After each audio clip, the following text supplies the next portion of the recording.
जय श्री कृष्णा। अपने कृष्ण चक्षु चैनल से जुड़े हुए सभी साधकों का मैं अमिता वशिष्ठ हार्दिक अभिनंदन करती हूँ। आज का वीडियो मैं आपके लिए लाई हूँ सूर्य पूजा की शास्त्रीय विधि के बारे में। हम सभी सूर्य देव को नियमित अर्घ देने के आदी हैं। हम नियमित सूर्य देव को अर्घ देते हैं, लेकिन सही प्रक्रिया न जानने के कारण हमें उसका पूर्ण फल नहीं मिल पाता है। सूर्य देव किसी परिचय के मोहताज नहीं हैं। यह वे देव हैं जिनके बारे में नास्तिक लोग जब सवाल उठाते हैं कि क्या आपने ईश्वर देखा है, तो हम दावे के साथ कह सकते हैं कि हाँ, हमने ईश्वर देखा है। वे नित्य नियम से अपने रथ पर सवार होकर आकाश मंडल में आते हैं और प्रभात काल से संपूर्ण संसार को जागृत कर देते हैं। तो क्या है सूर्य पूजा की सही शास्त्रीय विधि? जानने से पूर्व आवश्यक है कि हम सूर्य देव को उनके परिवार के सहित जानें। सृष्टि रचना के समय कश्यप ऋषि और माता अदिति के गर्भ से सूर्य देव का जन्म माना जाता है। इनके दो विवाह माने जाते हैं। प्रथम विवाह शास्त्रीय विधि से रानी संज्ञा के साथ तथा दूसरा विवाह गंधर्व विधि से छाया देवी के साथ माना जाता है। 10 पुत्र पुत्रियों का विवरण इनके परिवार के बारे में आता है, जिनमें शनिदेव, यमदेव तथा यमुना को हम मुख्य रूप से जानते हैं। ताप्ती नदी को भी कहीं ना कहीं इनकी ही पुत्री मानकर जोड़ा जाता है। शास्त्रों में इस तरह का विवरण आता है। 7 घोड़ों के रथ पर यह सदा सर्वदा विराजमान रहते हैं और नियमित अपनी गति से संचालित होते रहते हैं। समय पर आना, नित्य उषा काल में आना, संध्या के समय में चले जाना, मानव प्रकृति को संचालित करने की समस्त जिम्मेदारी इन्हीं पर है। यदि आप इनके परिवार पर भी गौर करेंगे तो आप देखेंगे कि इनके परिवार के बिना सृष्टि के रचना में समस्त कार्य अधूरे हैं। यमदेव जो कि मृत्यु के देवता हैं, शनिदेव जो कि न्याय के देवता हैं, यमुना देवी जो कृष्ण की प्रिय भार्या है। तो आप इनके परिवार की महत्वपूर्ण भूमिका प्रकृति के संचालन में जान और समझ सकते हैं। यदि आपने गीता पढ़ी है तो आपने सुना होगा श्री कृष्ण भगवान के मुख से कि आदित्यों में मैं सूर्य हूँ। तो भगवान ने बताया है, श्री कृष्ण भगवान ने अपने शब्दों के माध्यम से कहीं ना कहीं सूर्य देव की भूमिका स्पष्ट कर दी है। हमारे हाथ की रेखाओं में, हमारी हथेलियों में सूर्य पर्वत के नाम से इनको स्थान मिला है। हमारी कुंडली में ग्रहों के राजा के रूप में सूर्य देव को माना जाता है। हम किसी भी प्रकार सूर्य देव के अस्तित्व को नकार नहीं सकते। हमारे समस्त शास्त्र, हमारे वेद पुराण सूर्य देव की गाथा गाते गाते थकते नहीं हैं। अगर आपको देखना हो कि आपकी कुंडली में किस तरह की स्थिति सूर्य देव की है, तो आप छोटी छोटी चीजों के माध्यम से समझ सकते हैं कि आपकी कुंडली में सूर्य उच्च के हैं या निम्न के। अगर आपके भीतर सदैव जीवंतता एवं ऊर्जा बनी रहती है तो आपकी कुंडली में सूर्य उच्च के हैं। यदि कुछ कम कार्य करके ही आपको यश और प्रतिष्ठा प्राप्त हो जाती है, थोड़ा मेहनत करके ही आपको यदि राजयोग मिल जाता है, आपके जीवन में जीवंतता और ऊर्जा की अधिकता बहुत अधिक रहती है, मान सम्मान आपको अधिक मिलता है, आपके पिता से आपके संबंध यदि मधुर हैं, तो आपकी कुंडली में सूर्य की स्थिति बहुत ही उच्च है। इसके विपरीत यदि आपको अत्यधिक कार्य करने पर भी मान सम्मान नहीं मिलता है, यश नहीं मिलता है, नेत्रों के रोग अगर आपको अपने शरीर में प्रतीत होते हैं, सदैव कोई ना कोई रोग यदि आपको बना रहता है, आंखों से संबंधित परेशानी रहती है, तेजहीनता, कांतिहीन मुख आपका रहता है, अत्यधिक निद्रा यदि आपको आती है, उत्साहहीनता आपको रहती है, किसी कार्य को पूरा आप नहीं कर पाते हैं, कार्य को प्रारंभ कर देते हैं लेकिन उसको अंत तक नहीं पहुंचा पाते हैं, तो कहीं ना कहीं आपके भीतर सूर्य देव की, आपकी कुंडली के भीतर सूर्य देव की स्थिति अच्छी नहीं है। आपकी हथेलियों में भी जो सूर्य पर्वत है वह यदि दबा हुआ है तो आप समझ लें कि आपकी कुंडली में सूर्य देव की स्थिति बहुत बेहतर नहीं है। तो किस प्रकार करें हम सूर्य देव की आराधना, ग्रहों के राजा श्री सूर्य देव की आराधना, कि हमें हमारी जिंदगी में सुख, शांति, समृद्धि, आरोग्य तथा ऊर्जावान एक शरीर, ऊर्जावान जीवन हमें मिल सके। तो आइए जुड़िए मेरे साथ पूरे वीडियो में। वीडियो को अंत तक देखिए, प्रत्येक मंत्र का महत्व समझिए, सूर्य को अर्घ देने की सही विधि को जानिए और लीजिए संपूर्ण लाभ, ताकि सूर्यदेव आपसे प्रसन्न हो सके, आपके जीवन में नवीन ऊर्जा का संचार हो सके। तो करना क्या है, हमें नित्य स्नान के पश्चात तांबे के लोटे में हमें जल लेना है। तांबे के लोटे में जिसका कंठ मौली से बंधा हुआ हो, ध्यान रखिए जब भी आप कोई पूजा के लिए जाते हैं तो जो पात्र का आप इस्तेमाल कर रहे हैं उसके कंठ पर आपको कलावा अवश्य बांधना चाहिए।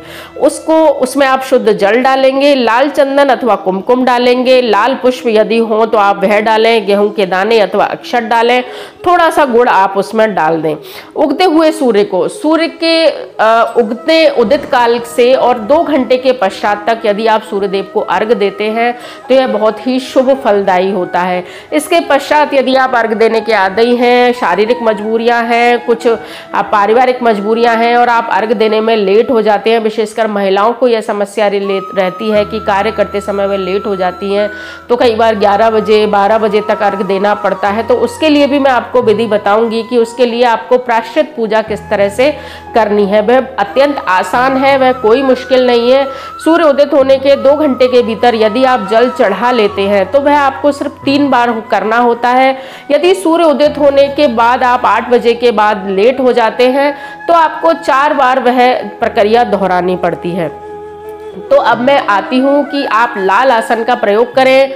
जल चढ़ाते समय, सूर्यदेव के पूजा करते समय आसन यदि आप बिछाते हैं तो यह बहुत बेहतर रहता है। अक्सर लोग नहीं बिछाते हैं, वो भी कोई दिक्कत नहीं है, लेकिन यदि आप बिछा लेते हैं तो ज़्यादा बेहतर है।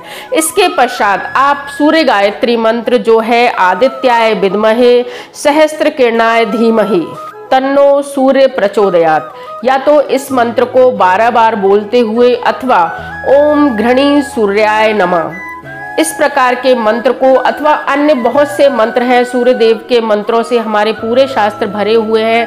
कोई भी मंत्र आप याद कर लें, सूर्यदेव के 12 नामों को याद करके, अथवा गायत्री मंत्र जो कि सर्व प्रचलित है उसका भी आप जाप करते हुए, उस मंत्र को बोलते हुए भी आपको सूर्यदेव को अर्घ दे सकते हैं।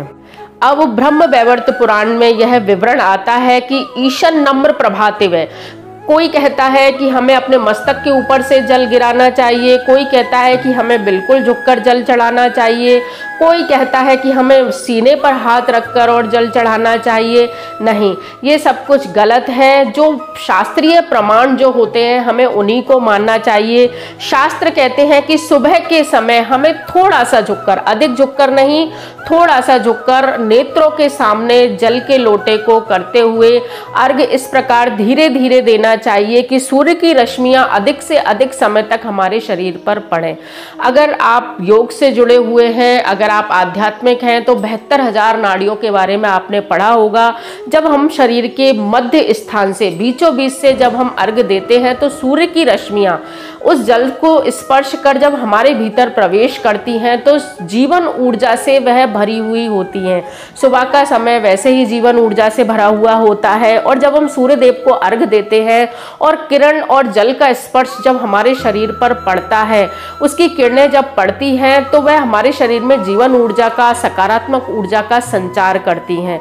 जल देने से पहले, सूर्य देव को जल देने से पहले, अर्घ देने से पहले हमें उस जल के लोटे में यदि हम 3 बार गायत्री मंत्र का अथवा अपने इष्ट देव के मंत्र से उस जल को अभिमंत्रित कर लेते हैं तो यह हमारे लिए और भी श्रेष्ठ रहता है। आप चाहे उसमें अपनी मनोकामना भी बोल सकते हैं, वह मंत्र कहीं ना कहीं वह जल सिद्ध हो जाता है, अभिमंत्रित हो जाता है और आपके लिए पूर्ण शुभ फलदायी होता है। अब आप लाल आसन पर सीधे खड़े हो जाते हैं। खड़े होकर आपको अपने दाहिने पैर की एड़ी को थोड़ा सा उठा लेना है। आप चाहें एक पैर पर भी खड़ा हो सकते हैं, अपने दाहिने पैर को पूरा उठा सकते हैं, अथवा एड़ी को थोड़ा सा उठाने की विधि, शास्त्रीय विधि मिलती है कि थोड़ा सा एड़ी को, दाहिने पैर की एड़ी को उठाकर हमें सूर्य नारायण को जल चढ़ाना चाहिए। अब सूर्यदेव के 12 मंत्रों से गायत्री मंत्र बोलते बोलते धीरे धीरे आपको जल चढ़ाना चाहिए। जल को आपको इस प्रकार चढ़ाना है कि 3 बार में आपको जल चढ़ाने की प्रक्रिया पूरी करनी है। एक बार जल चढ़ाएंगे, फिर आप एक बार घूमेंगे, परिक्रमा के तरह से आप घूमेंगे, क्लॉकवाइज आपको घूमना है। उसके पश्चात पुनः आप जल चढ़ाएंगे, फिर आपको एक बार घूमना है, फिर पुनः जल चढ़ाएंगे। इस प्रकार 3 बार आपको घूमकर सूर्यदेव को जल चढ़ाना है। एक ही बार में हमें पूरा जल नहीं चढ़ाना है। इस प्रकार की प्रक्रिया पूरा करते हुए मैंने आपको बताया कि यदि आप सूर्य उदित होने के 2 घंटे बाद से अधिक समय में जल चढ़ा रहे हैं तो एक प्रायश्चित पूजा का विधान और बताया गया है। उसमें आपको यही प्रक्रिया 4 बार दोहरानी है। सामान्य दिनों में आपको 3 बार दोहरानी है। यदि आप लेट अर्घ देने के आदी हैं तो यह प्रक्रिया आपको 4 बार करनी है। इसके पश्चात बचे हुए जल को अंजलि में भरकर जल चढ़ाते समय आपको एक चीज और याद रखनी है कि आपका तर्जनी और अंगूठे का स्पर्श एक साथ ना हो। जब आप जल चढ़ा रहे हैं तो हाथ की हथेलियों में आप जल का लोटा लेते हैं तो अंगूठा आपकी उंगलियों से दूर रहे, यह आपको याद रखना है। अन्यथा वह जल चढ़ाने की जो प्रक्रिया है वह आपके लिए कम फलदायी हो जाती है। यह शास्त्रीय विधान है, इन्हें हमें मानना चाहिए। यह कहीं ना कहीं हमारा एक्यूप्रेशर और मुद्राओं से संबंध भी इनका होता है, तो इसका प्रभाव हमें जल्द ही हमारे जीवन पर देखने को मिलता है।